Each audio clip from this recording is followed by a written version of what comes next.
Welcome back to the deep dive. Today, our mission is to uh, cut through some pretty dense legal language. We are digging into the Texas Local Firefighters Retirement Act, or TLFFRA. Yeah, it's a really crucial piece of legislation. We're basically working straight from the 2023 statute, the one provided by the Texas Pension Review Board. Right. And the goal is pretty straightforward, Oh, yeah. like figure out the core structure, how Texas supports its local fire services. Because these services often involve, a mix of paid staff and essential volunteers. Absolutely.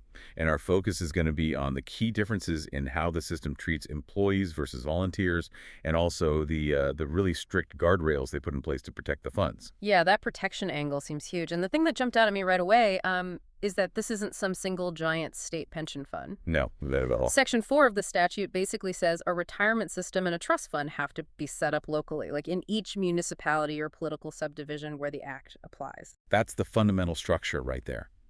It means the ultimate financial health, the stability, it's all localized, even though the rules are defined by state law.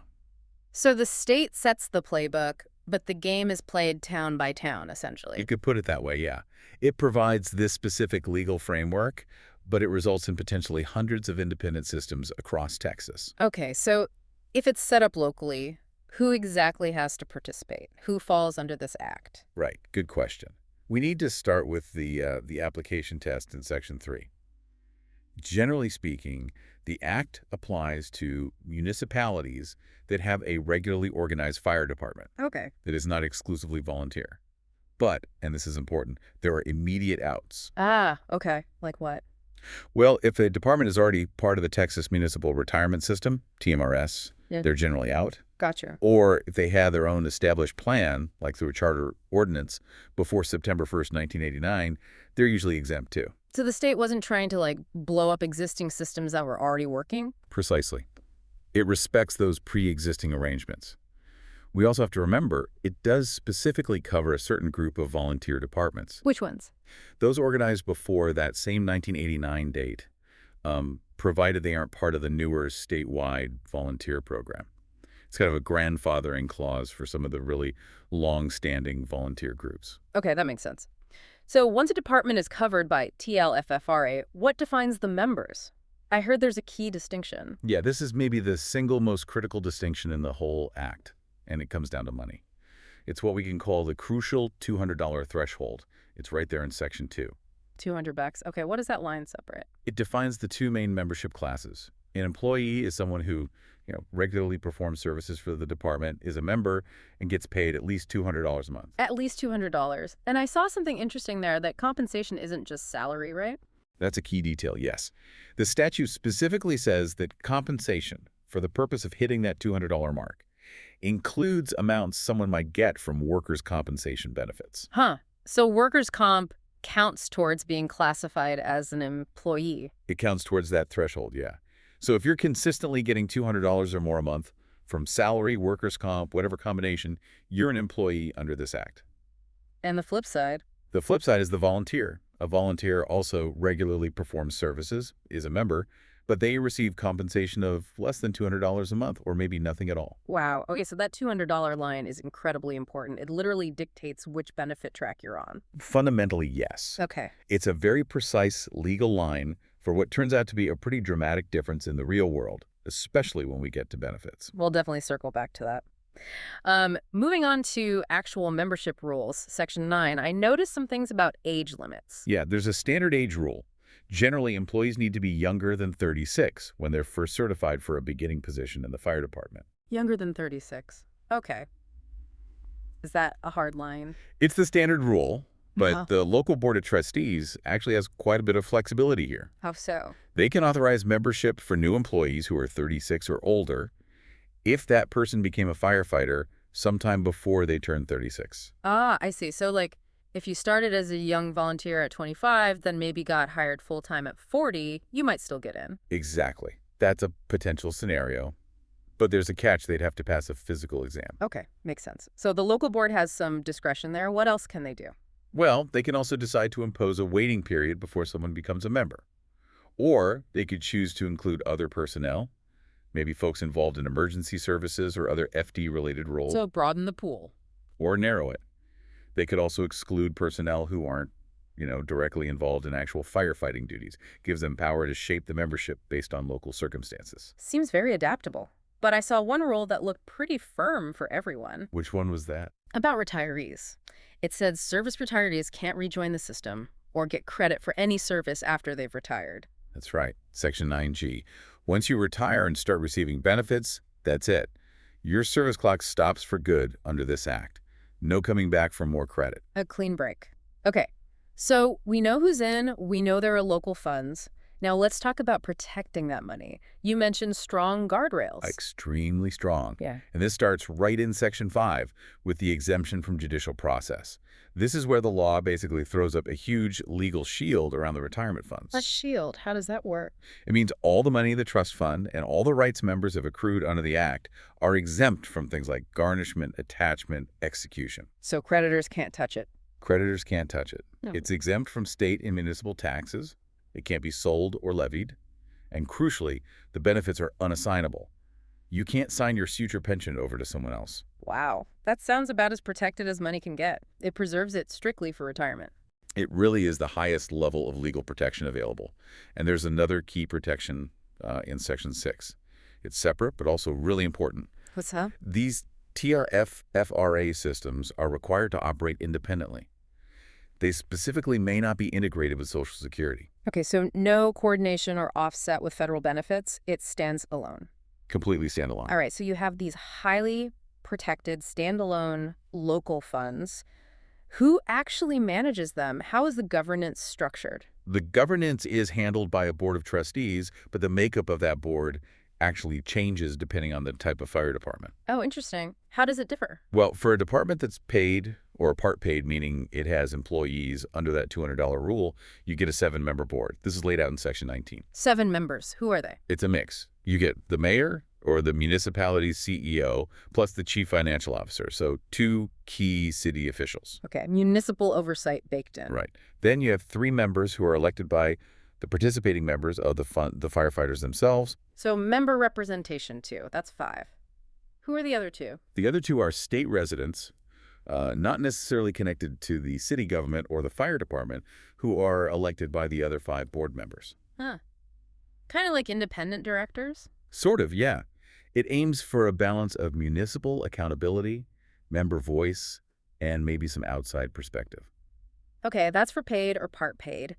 What about for the exclusively volunteer departments covered by the Act? For those under Section 20, the board is smaller, just 5 members. And who makes up that board? It includes the mayor again and the municipal treasurer, so still key city finance oversight. And then 3 members elected by the participating volunteer members. So leaner, but still that mix of city and member representation. Exactly. Matches the likely smaller scale of a purely volunteer setup under this specific act. Now, these boards are managing retirement funds. Do they need specific expertise? Absolutely. And the statute requires them to bring in outside professionals. This is really important for ensuring fiduciary responsibility. Like, Well, under Sections 7 and 23, they have the power and often the need to employ an eligible actuary. and the law defines eligible actuary. Yes, very specifically. It has to be someone who is either a fellow of the Society of Actuaries or a member of the American Academy of Actuaries. The main professional bodies. So qualified professionals to do the complex financial projections. Exactly. And they can also, under Section 24, hire a certified public accountant, a CPA, to perform an audit of the fund's books. Actuarial soundness and financial transparency. Makes sense. What about how they invest the money? There's a strict rule for that, too. Section 27 lays out the investment standard. They have to follow what's called the prudence standard. The prudence standard. What does that mean in practice? It means they have to use the judgment and care that, quote, persons of ordinary prudence, discretion, and intelligence exercise in managing their own affairs. Yeah. And critically, the law adds, not in speculation. So safety and reasonable returns, not chasing high-risk investments. They need to prioritize protecting the principal and ensuring diversity. Precisely. It holds them to a genuine fiduciary duty. They're managing other people's retirement security. Okay, so strong protections, clear governance, professional oversight. What happens if someone disagrees with the decision made by their local board? Say, about eligibility or a benefit amount. Good point. There's a formal appeals process. Section 22 covers this. If you're aggrieved by a decision from your local board, Yeah. you don't appeal to the Pension Review Board itself. You appeal to the State Office of Administrative Hearings, or SI.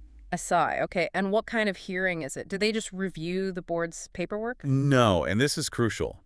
The hearing at SAW is conducted de novo. De novo, meaning New. SAW doesn't just look for errors in the local board's decision. They conduct a completely fresh hearing, look at all the evidence again, and make their own independent decision. Wow. Okay. That's a significant level of review. It really is. It provides a robust check on those local board decisions. All right, let's shift gears now to what all this structure is actually protecting and delivering, the benefits themselves. This is where you said that employee versus volunteer distinction really hits home. This is absolutely where it becomes stark. Yeah. Let's start with standard service retirement. Okay. What are the requirements? The baseline eligibility under Section 12 is pretty standard. Right. You need to be age 55 and have 20 years of credited service. 55 and 20 seems like a common benchmark. It is. But now we get to the money, and specifically the minimum benefits guaranteed by the statute. And this is the core difference. Okay, lay it out for us. For a retiree whose service was not exclusively as a volunteer, meaning they met that $200 a month threshold for some or all of their career, the minimum monthly benefit guaranteed by state law is $100. $100 a month. Okay. That's the minimum floor for an employee retiree. Now, what about for the volunteer? Okay, brace yourself. For a retiree whose service was exclusively as a volunteer, they never consistently hit that $200 threshold, the minimum monthly benefit is $25. Wait, $25? Did I hear that right? $25 a month, yes. So the statutory minimum floor is literally $75 less per month for someone who served exclusively as a volunteer compared to someone who was classified as an employee. That's what the statute mandates as the absolute minimum, 100 versus 25. That is staggering. Yeah. It really highlights that while the state provides this framework, it doesn't inherently guarantee much financial security for volunteers, does it?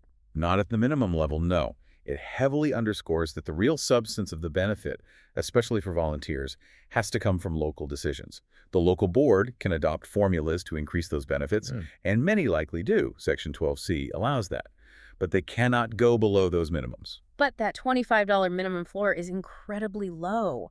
Wow. Does that same distinction apply to disability retirement too? Unfortunately, yes. Section 14 covers disability retirement. Eligibility requires being physically or mentally disabled in or in consequence of performing your duties, and the condition can't have existed before you joined. Okay, duty-related disability and the minimum benefits. They mirror service retirement, exactly. $100 minimum per month for non-volunteer service disability. $25 minimum per month for exclusively volunteer service disability. Same stark difference. Given how low those floors are, especially the $25 one, how difficult is it for a local board to actually improve the plan or change benefits? Can they just decide to pay more? They can decide to pay more, but changing the actual plan structure, the benefits formula, or eligibility rules is deliberately made very difficult. They can't just do it on a whim. How difficult? What's the process? Section 7 sets an extremely high bar. It requires a dual approval mechanism. Any significant change needs two things to happen. Okay, what's the first? First, the proposed change has to be reviewed and officially approved by an eligible actuary. That's the financial soundness check.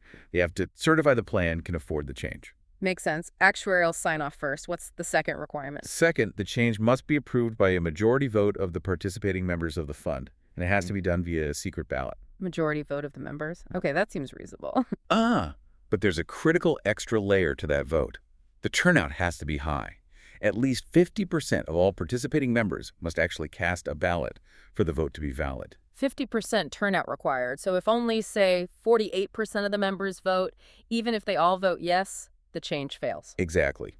Low turnout invalidates the vote entirely. It forces significant member engagement and ensures changes have broad support. It gives the members themselves immense leverage over their own retirement system. That's a powerful protection for the members. What about protecting people who are already retired or close to it? There's protection for them, too. It's called vested rights protection.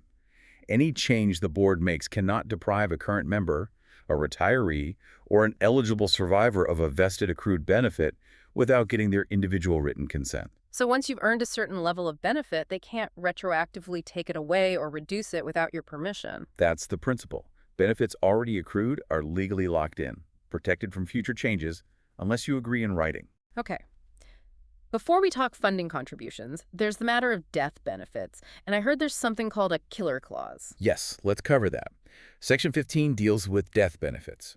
They're generally payable if the member's death was duty-related or if the member was already eligible for service retirement or if they were already retired. And do the minimum benefits show that same employee-volunteer gap? They do, unfortunately. The minimum surviving spouse benefit reflects it starkly. For non-volunteer service, the minimum is $100 per month. For exclusively volunteer service, it drops to $16.67. Wow. There are additional small amounts if there are minor children, but that base spouse benefit shows the same massive disparity based on that $200 compensation line. Unbelievable. Okay, now, the killer clause, what's that about? That's Section 17. It's a pretty blunt instrument, legally speaking. It states that a benefit payable upon a member's death cannot be paid to any person who is convicted of causing that death. So, if you're convicted of killing the person whose pension you stood to inherit, you get nothing. Doesn't matter if you pleaded guilty, nolo contender, or were found guilty after a trial. The benefit skips you entirely and goes to the next person legally entitled to it, or maybe to the deceased member's estate. A hard line, but seems necessary to protect the integrity of the fund and, well, basic justice. Agreed. It's a necessary safeguard. All right, let's finally pivot to how these local systems are funded. It's got to come from somewhere. It involves both the employees and the municipality, right? Yes, it's a joint effort. Section 29 lays out the basic contribution requirements. First, the employees. They must contribute to the fund. At what rate? Is it set by the state? No, the rate is determined locally. It's set by a majority vote of the employees themselves. So the members vote on their own contribution rate. Is there a turnout requirement for that vote, too? Yes, same one as for benefit changes. That 50% minimum turnout rule applies here as well. The vote isn't valid unless at least half the members participate. Okay, so members decide their contribution level, with high participation needed. What about the employer, the municipality, or political subdivision? The employer contribution is mandated too, but with a bit of flexibility. The municipality must contribute at the same rate that the employees are paying OR 12%, whichever rate is smaller. Okay, wait. So if employees vote to contribute, say, 8%, Then the city must also contribute 8%. but if employees vote to contribute, maybe 15%. Then the city's mandatory contribution is capped at 12%, because 12% is smaller than 15%. I see. So the employer matches the employee rate up to 12%, but isn't automatically forced higher than 12% just because employees voted for a higher rate. Exactly. Now, the city's governing body can choose to adopt a higher rate by passing a local ordinance. Yeah. They could contribute more than 12%, but the state law only mandates they contribute the lesser of the employee rate, or 12%. That gives the municipality some fiscal predictability, capping their mandatory exposure at 12% while still ensuring they generally match or nearly match what employees put in. That's the idea. Now, there's also a neat feature related to contributions in Section 30 called the pickup. The pickup sounds technical. What does it do? It is a bit technical, but it's actually a significant benefit for the employees, mainly for tax reasons. The municipality can legally agree to pick up the contributions that are required from the employee. So the city pays the employee's share. Does that mean the employee contributes nothing? Not quite. Here's how it works. The money is still designated as the employee's contribution for all purposes under the Retirement Act, like calculating service credit and benefits. But for federal income tax purposes, when the employer picks it up, it's treated as an employer contribution. So it effectively lowers the employee's taxable income for that year because their required contribution isn't counted as part of their gross income for tax calculation. You got it. It's basically a pre-tax contribution mechanism. It doesn't change their take-home pay necessarily, but it reduces their current federal tax liability. The money still goes into their individual account within the fund. That sounds like a valuable benefit. Is it automatic? No, nothing is automatic when it comes to changes. Just like other modifications, implementing this pickup feature requires two things. The local governing body has to adopt it via ordinance, and it needs that majority member approval vote, again with a 50% turnout requirement. So even a tax-advantaged feature like this still needs both city approval and strong member buy-in. That theme of shared control is really consistent. Very consistent throughout the Act. Member consent is paramount for almost any change. Okay, one last piece before we wrap up. All this involves personal financial details, contributions, future benefits. What about privacy? Good final point. Section 32 addresses confidentiality directly. It mandates that information held by the retirement system about specific individuals, members, retirees, beneficiaries, their balances, etc., is confidential. And can't be released. It can only be disclosed under very limited circumstances. Basically, only to the individual themselves, their attorney, maybe a spouse or former spouse, under certain legal conditions like a divorce decree, or to someone else they specifically authorize in writing. So strong privacy protections for the firefighters' personal financial data within the system. Absolutely. It's an essential protection. Okay, this has been a really insightful deep dive.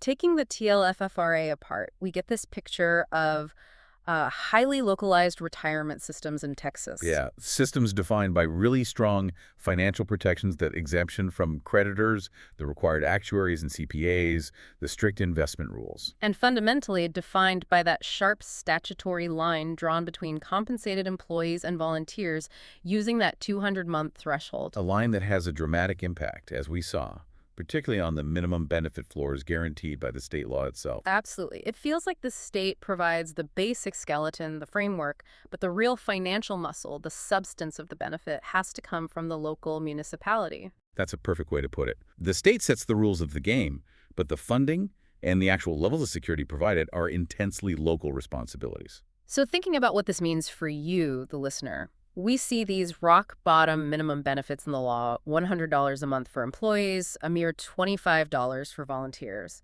Yet the law makes changing the plan incredibly difficult, requiring both actuarial approval and that high 50% member vote turnout. Yeah, the hurdles to change are significant. So here's the provocative thought.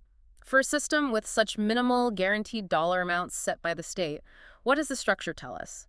It seems to scream that the real retirement security for a Texas firefighter under this act doesn't come from the state statute itself. It comes almost entirely from the financial health, the political will, and the legislative action of their specific local government, their city or subdivision. Exactly. The state provides the container, but the local entity has to decide how much to actually put in it, especially to get beyond those bare minimums. Right. That variability in local commitment and therefore in the actual financial security offered to firefighters across Texas, even under the same state law, that's a dynamic really worth exploring. How well is your local system funded beyond the floor? That's the crucial local question. The security is local, the commitment is local, and as you said, the variability could be immense. Definitely something to think about. Until next time, keep diving deep.